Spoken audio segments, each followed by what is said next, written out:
तो स्वागत है फिर से आप सभी का ऐसी क्लासेस के अंदर। अभी तक जो है सबसे फर्स्ट क्लास के अंदर जो है अपने ईयर की स्ट्रक्चर के बारे में पढ़ा था। ठीक है, आपके ईयर की जो है इंटरनल स्ट्रक्चर कैसी होती है। ठीक है, आपके आउटर ईयर के कौन कौन से पार्ट है, मिडिल के कौन कौन से, इनर के कौन कौन से। उसके बाद सेकंड क्लास के अंदर जो है अपन ने आउटर ईयर की जो है ग्रॉस एनाटॉमी के बारे में जो है अपन ने डिस्कशन किया था। और आज उसके बाद जो है नेक्स्ट थर्ड क्लास भी ली थी, जिसके अंदर जो है अपन ने आपके जो है आउटर ईयर की जो है एक डिजीज के बारे में, आउटर ईयर का डिजीज पोर्शन अपन ने शुरू कर दिया था।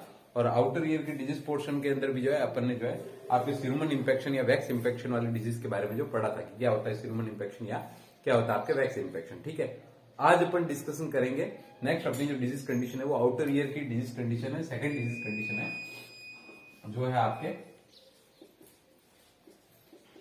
Perforated ear drum. ठीक है, तो ये क्या होता है एक बार समझ लीजिए इसको।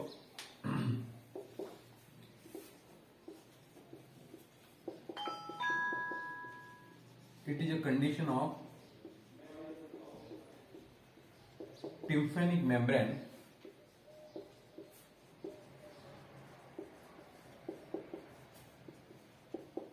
in this condition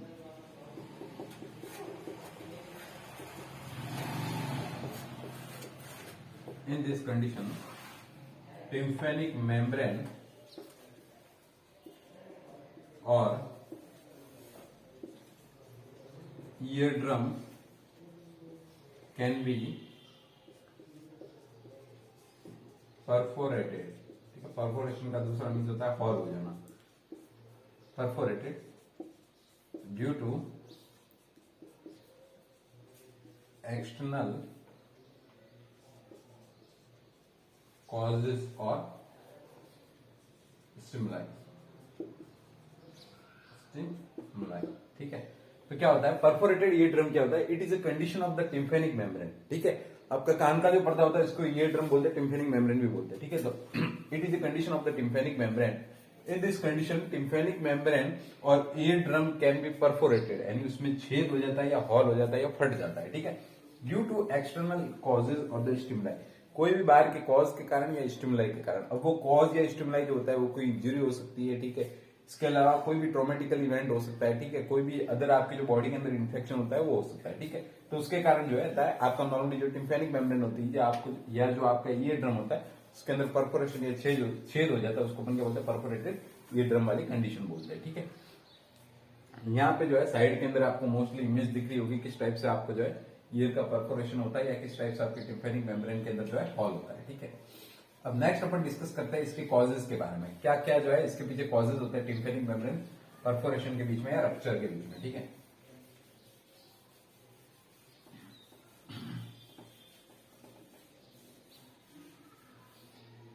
next upon discuss करते हैं कॉजेज।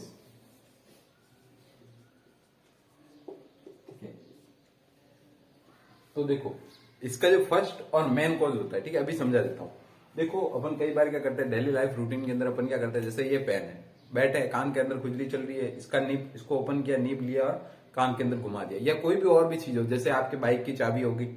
ठीक है, इसके अलावा बहुत सी ऐसी चीजें होती, पेंसिल हो गई। ठीक है, तो उन सब चीजों से अपन क्या करते हैं उसी टाइम अगर कान के अंदर किसी टाइप का इरिटेशन होता है, इचिंग होती है, तो उसको अपन क्या करते हैं उस इचिंग के लिए जो है अपन कोई भी रिएक्ट करते हैं या उसको खुजाने की ट्राई करते हैं। ठीक है, तो उस टाइम जो है ऐसी जब आप एक्टिविटी करते हैं तो उस टाइम अपने चांसेस होता है ये ड्रम के जो है परफोरेशन होने के, उसके अंदर हॉल होने के, जो भी आप पिन पॉइंट ऑब्जेक्ट है। तो फर्स्ट कॉज हो गया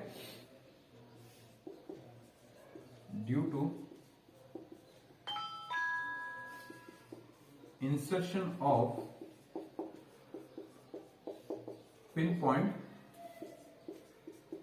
object in ear such as pen, pencil and keys। ठीक है, एंड कीज, यानी किसी भी टाइप का आपके जो पिन पॉइंट ऑब्जेक्ट होते हैं, पेन पेंसिल हो गया। ठीक है, इसके अलावा आपकी जो बाइक की जो कीज होती है इसको आप क्या करते हो जब भी आपके कान के अंदर इचिंग होती है तो नॉर्मली यूजुअल यानी कि नॉर्मल रूप के अंदर अपन क्या करते हैं उसी का प्रयोग करते हैं कान को साफ करने के लिए। ठीक है, और उस टाइम क्या हो जाता है कि जो ये आपकी एक्सटर्नल ईयर कैनाल है।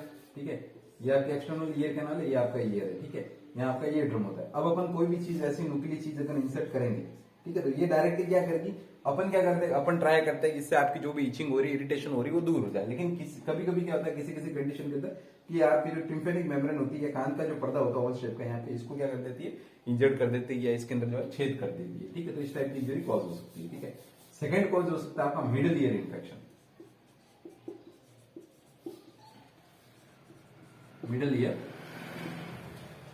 इन्फेक्शन। ठीक है। अब मिडल ईयर इन्फेक्शन कैसे, जैसे देखो अपन ने एक चीज पढ़ी थी, ये आपका ईयर है। ठीक है। यहाँ पे आपका क्या है, यहाँ पे ये आपका टिम्फेनिक मेम्ब्रेन है, ये आपकी तीनों जो है अपन मान सकते हैं ऐसे ऑसिकल्स है, ये आपकी जो है तीनों हड्डियां हो गई। ठीक है। ये आपकी तीनों हड्डियां हो गई। इसके आगे आपकी कॉकले वाली स्ट्रक्चर होती है, यहाँ से आपके जो है यूस्टेशन ट्यूब निकलती है, आपका वेस्टिब्यूल होता है। इस टाइप से जो है आपके मोस्टली ईयर की स्ट्रक्चर थी, ये अपन ने पढ़ा था अभी तक। ठीक है। ये आपका जो है ये आपका जो है आउटर ईयर हो गया, ये मिडल हो गया, ये इनर हो गया। ठीक है। अब मिडल ईयर इन्फेक्शन या इनर ईयर इन्फेक्शन की वजह से जो है, इनकी वजह से भी क्या हो सकता है, आपके ईयर ड्रम के अंदर जो है परफोरेशन हो सकता है, मोस्टली आपके मिडल ईयर के हिसाब से। ठीक है। कैसे, ये स्टिचन ट्यूब होती है जो कि डायरेक्टली आपके कहां ओपन होती है, नेजोफेरिंक्स के अंदर ओपन होती है। ठीक है। साइड में मैं सारी चीजों के जो है आपको इमेज भी शो करूंगा, तो उसको आप देखते रहना। ठीक है। तो ये डायरेक्टली कहां ओपन होती है, ये आपके डायरेक्टली ओपन होती है नेजोफेरिंक्स में। अब यहाँ पे नेजोफेरिंक्स में ओपन होती है, यहाँ से अगर कोई भी इन्फेक्शन ट्रेवल करके आता है और आपके मिडल ईयर के अंदर जाता है और मिडल ईयर के इन्फेक्शन कॉज करता है, ठीक है, ओटाइटिस मीडिया कॉज करता है, तो आपकी जो मिडल ईयर जो होता है, ठीक है, मैंने टिम्फेनिक मेम्ब्रेन की प्रॉपर्टीज के अंदर पहले भी बता दिया कि टिम्फेनिक मेम्ब्रेन जो होती है ये आपके आउटर ईयर और मिडल ईयर दोनों का ही पार्ट होती है। ठीक है। उस कंडीशन के अंदर क्या होता है कि आपके अंदर की साइड से अगर मिडल ईयर का इन्फेक्शन होता है तो इन्फेक्शियस एजेंट जो है कभी कभी इसके अंदर भी डैमेज कॉज कर देता है और उससे जो है आपकी टिम्फेनिक मेम्ब्रेन का परफोरेशन हो सकता है। ठीक है। इसके अलावा हो सकता है एक कॉजेज जो है जैसे आपके हो सकता है ड्यू टू ट्रोमा या ट्रोमेटिकल इवेंट्स। अगर आप कहीं जा रहे हो, ठीक है, नॉर्मली बाइक पे जा रहे हो, कहीं भी जा रहे हो, या कहीं से गिर गए, ठीक है, कान के बल गिर गए, या कोई किसी ने पत्थर मार दिया, ठीक है, या फिर मान सकते हो आप बाइक से गिर गए या किसी और चीज से आपके जो है ईयर पे लग गई, ठीक है, और इसके हिसाब से जो है आपके टिम्फेनिक मेम्ब्रेन के अंदर जो है रप्चर हो गया। ठीक है। तो ट्रोमा से भी क्या है, आपके टिम्फेनिक मेम्ब्रेन के अंदर जो है रप्चर हो सकता है। ठीक है। लास्ट है due to changes pressure in atmosphere. ठीक है। एटमोस्फियर का जो प्रेशर होता है वो चेंज होने से। ठीक है। ये कैसे होता है कि देखो बहुत बार क्या होता है, अपना जो भी बैलेंस होता है, ईयर का मेन काम होता है बैलेंस का, और आपकी ईयर से जो दो ट्यूब निकलती है जिसको अपन बोलते हैं यूस्टेशन ट्यूब, वो का होती है ओपन होती है आपके नेजोफेरिंक्स के अंदर ओपन होती है। ठीक है। तो किसी भी कंडीशन के अंदर या किसी भी जैसे आप कभी कभी क्या होती है, फ्लाइट आपकी जो है एरोप्लेन लैंड होती है, एरोप्लेन जो है टेक ऑफ होती है, तो उस कंडीशन के अंदर जो है एटमोस्फेयर क्या होता है, चेंज हो जाता है। आप नॉर्मल जो है आप जो लो अपन बोल सकते हैं लो एनवायरमेंट से हाई की तरफ बढ़ते हैं, ठीक है, और हाई से लो की तरफ आते हैं, तो उस कंडीशन के अंदर जो है आपके एटमोस्फेयर चेंज होने के कारण जो है ईयर के अंदर जो है परफोरेशन हो सकता है। ठीक है। तो मेन जो है ये आपके चार कॉजेज होते हैं। पहला होता है पिन पॉइंट ऑब्जेक्ट से अगर आप जो है ईयर की क्लियरिंग करते हैं तो हो सकता है मिडिल ईयर के इन्फेक्शन से हो सकता है, ट्रोमा से हो सकता है, और प्रेशर अगर प्रेशर या एटमोस्फियर आसपास का चेंज हो जाता है तो उससे आपकी जो है परफोरेटेड ईयर ड्रम हो सकता है। ठीक है। अब नेक्स्ट इसके जो है साइन एंड सिम्टम क्या क्या है।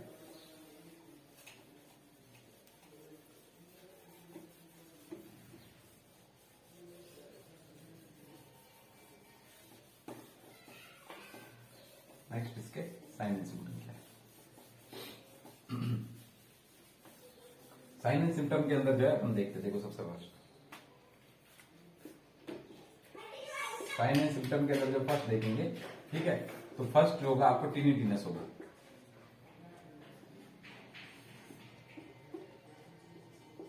टिनीटीनेस यानी आपको जो है रिंगिंग साउंड सुनाई देंगे। कौन से रिंगिंग साउंड, यानी आसपास जो है घंटियां बज रही है उस टाइप का सुनाई देगा। ठीक है। इसके अलावा आपको क्या होगा, डिसओरिएंटेशन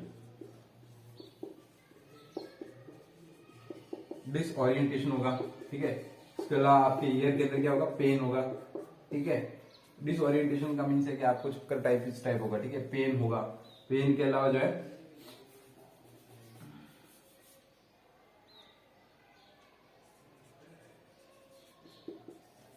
ब्लीडिंग फ्रॉम ईयर होगा। ठीक है। या फिर अपन बोल सकते हैं ब्लीडिंग हो सकती है। इसके अलावा जो है फर्स्ट डिस्चार्ज भी हो सकता है। ठीक है। तो ये जो है मेन आपको जो है साइन एंड सिम्टम जो है वो देखने को मिलेगा, ठीक है, जब भी आपकी जो है परफोरेटेड ईयर ड्रम की जो है प्रॉब्लम होगी। इसके अलावा जो है अपन बोल सकते हैं लो पिच हियरिंग आपको होगी, ठीक है, कम सुनाई देगा, लो पिच हियरिंग होगी। तो ये सारी प्रॉब्लम जो है आपको परफोरेटेड ईयर ड्रम के अंदर जो है देखने को मिलती है, ठीक है। अब नेक्स्ट जो है साइन एंड सिम्टम के बाद नेक्स्ट है इसके डायग्नोस्टिक इवोल्यूशंस।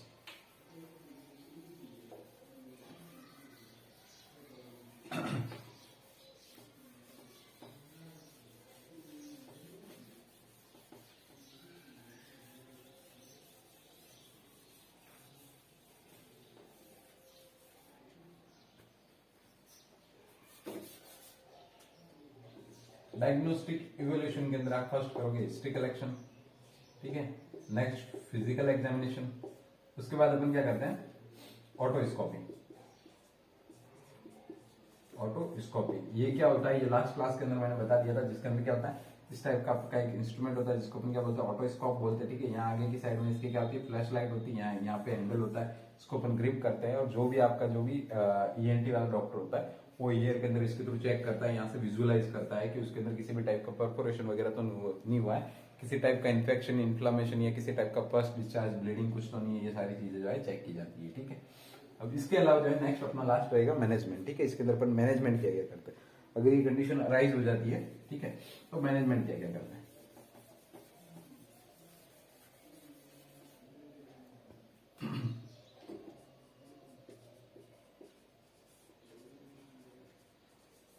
मैनेजमेंट, ठीक है।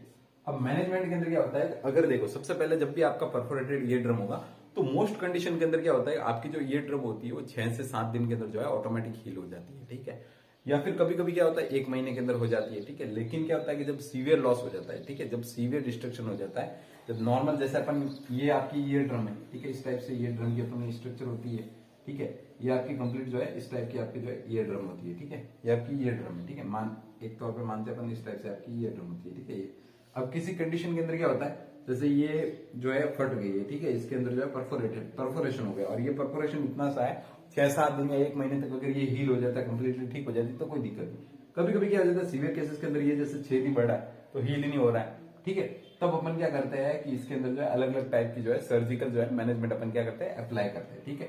तो फर्स्ट तो अपन को क्या करना है ये ऑटोमेटिक 6 से 7 दिन के अंदर जो है हील हो सकता है और 6 से 7 दिन के अंदर नहीं तो महीने भर के अंदर हील हो सकता है। तब आपको क्या करना है जैसे आप जो भी एंटीबायोटिक मेडिकेशन होती है वो पेशेंट को प्रोवाइड करवानी है, नोज के थ्रू आपको प्रोवाइड करवानी नेजोफेरिंग से, क्योंकि आपका जो नोज होगा, ठीक है, नेजोफेरिंग से ये कहा जाएगी सीधी आपकी यूस्टिचियन ट्यूब के थ्रू कहा जाएगी मिडिल ईयर के अंदर जो है सीधी आपके जाएगी, ठीक है। अब इसके अंदर जो है अपन सर्जिकल मैनेजमेंट पढ़ेंगे जिसके अंदर फर्स्ट आता है आपका टिम्फेनोप्लास्टी, फर्स्ट आता है आपका टिम्फेनोप्लास्टी।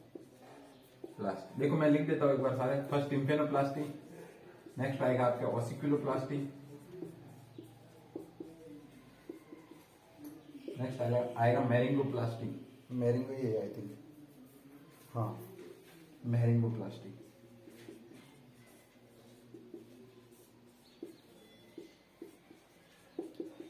प्लास्टी आया इसका मीन्स क्या है कि कुछ और चीज क्या करनी है ऐड करनी है, कहीं और से लेके आपको क्या करनी है लगानी है, ठीक है। अब देखो सबसे पहले आता है टिम्फेनोप्लास्टी। टिम्फेनोप्लास्टी के अंदर अपन क्या करते हैं इन सारी चीजों के जो है पॉसिबल होगा जितने मैं आपको जो है साइड में इमेजेस भी वहां पे शो कर दूंगा, ठीक है, वो आप देख लेना अच्छे से।